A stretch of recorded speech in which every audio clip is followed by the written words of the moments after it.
12 வருஷம் கழிச்சு ரீரிலீஸ் ஆக இருக்கும் தனுஷினுடைய ராஞ்சனா திரைப்படம். தனுஷினுடைய பாலிவுட் வருகைய பிரம்மாண்டமா உருவாக்கிய திரைப்படம் தான் ராஞ்சனா. பாலிவுட்ல தனுஷுக்கு மிகப்பெரிய ஹிட் கொடுத்த இந்த திரைப்படம் மொழி மாற்றம் செய்யப்பட்டு தமிழ்ல அம்பிகாபதி என்ற பெயரிலையும் வெளியிடப்பட்டுச்சு. வைதஸ் கொலவரி பாடல் மூலமா உலகம் முழுவதும் பிரபலமடைந்த தனுஷ் பாலிவுட்ல அடியெடுத்து வச்சு தன்னுடைய முதல் படத்திலேயே 100 கோடி வசூலை ஈட்டி சாதனை படைச்சாரு. விக்ரம், சூர்யா போன்ற நடிகர்களுக்கும் கிடைக்காத வரவேற்பு தனுஷுக்கு, அதுவும் அவருடைய முதல் படத்துக்கே கிடைச்சது. சிறுவனா கங்கை ஆற்றங்கரையில சுற்றி கொண்டிருக்கும் பொழுது ஜோயா என்கிற பெண்ணை கண்டு அவள் மேல காதல் கொள்வது போல தொடரும் இந்த ராஞ்சனாவின் காதல் கதை சாதாரணமான காதல் கிடையாது.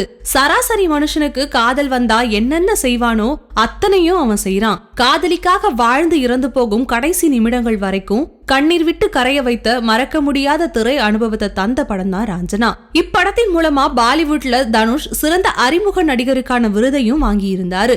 ஃபீல் குட் திரைப்படமான இந்த திரைப்படத்துல இடம்பெற்ற பாடல்களும் காதல் காட்சிகளும் ரசிகர்கள் இன்னைக்கு வரைக்கும் கொண்டாடி வராங்க.